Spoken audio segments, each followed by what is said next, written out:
ஆத்தா இவருதான் மானஸ்தன். வணக்கம். மானஸ்தனா? மூஞ்சி பார்த்தா அப்படி தெரியலையே. பேர் வைக்கும் போது குப்புறப்படுத்திருந்தாரு. வச்சதுக்கு அப்புறம் தான் மூஞ்சி பாத்துருக்காங்க. சரி, கரண்ட் போதா எல்லாருக்கும்? கரண்ட் நைட் ஆனா டெய்லி சோலார் சிஸ்டம்னு ஒன்னு கண்டுபிடிச்சானுங்க. யாராவது ட்ரை பண்ணீங்களா? மூதேவி டென்ஷன்ல வளராது. கரெக்டா சொல்லு. அட கன்றாவியே. என் வீட்டுல கூட கரண்ட் எடுத்துக்கோங்கன்ற நானு. அந்த மனசு இருக்க, அதான் கடவுள். எனக்கு இந்த சோலார்ல இருந்து எப்படி வெயில இருந்து ஒரு 2 வயரை வச்சு ஒரு 2 மோட்டரை வச்சு எப்படி ஃபேனை கிரியேட் பண்ணி எனக்கு தெரியும். நான் பண்ணிக்கிறேன் ஜாலியா. ஓகே. என்ன சார் ஒண்ணுமே புரியலையே சார்.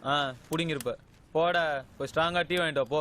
ஜப்பான்கார என்னென்னமோ கண்டுபிடிக்கிறா, நான் எதை கண்டுபிடிச்சு அவர் மைக்கு முன்னாடி வச்சுட்டு ஏன் இப்படி நடந்துச்சு அப்படின்னா கரண்ட் ஆன் ஆயிடுமா உங்க வீட்டுல?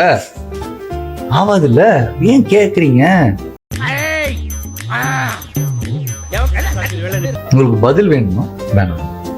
நீங்க கேள்வி கேட்க நிறுத்தினாதான் உங்களுக்கு பதிலே கிடைக்கும். நீங்க கேள்வி மட்டுமே கேட்டுட்டு இருந்தா உங்களுக்கு எப்ப பதில் கிடைக்கும்? மர்க்கா சொல்லு. பதில் வேணுமா? வேணாம். நீங்க கேள்வி கேட்க நிறுத்தினாதான் உங்களுக்கு பதிலே கிடைக்கும். நீங்க கேள்வி மட்டுமே கேட்டுட்டு இருந்தா உங்களுக்கு எப்ப பதில் கிடைக்கும்? பைத்தியமாயவே ரொம்ப நேரம் நல்லா பேசிக்கிட்டாரையா. விட்டா கிறுக்குறாங்க போல. ஊர்ல இருக்கிற மொள்ள மாதிரி புண்டைகளை சேர்ந்து என்ன தானே இன்னைக்கு என்ன தீர்மானத்தோட வந்திருக்கான் தெரியலடா சாமி.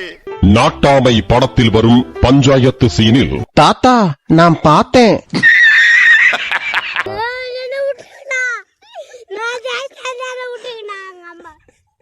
தாத்தா நான் பார்த்தேன் என டயலாக் பேசி குழந்தை நட்சத்திரமாக அறிமுகமானவர் மகேந்திரன்.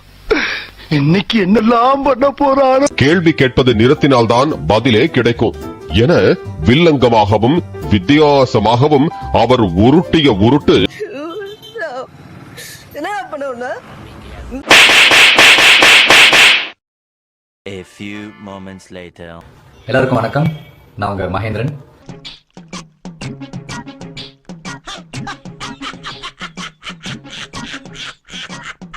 ஐயோ ஐயோ, என்ன தம்பி என்னாச்சு? மன்னிக்கு தெரிஞ்சவன் தான் மனுஷன், மன்னிப்பு கேட்க தெரிஞ்சவன் பெரிய மனுஷன். கேள்வி கேட்டா கரெக்ட் வந்துருமா நான் கேட்டேன்.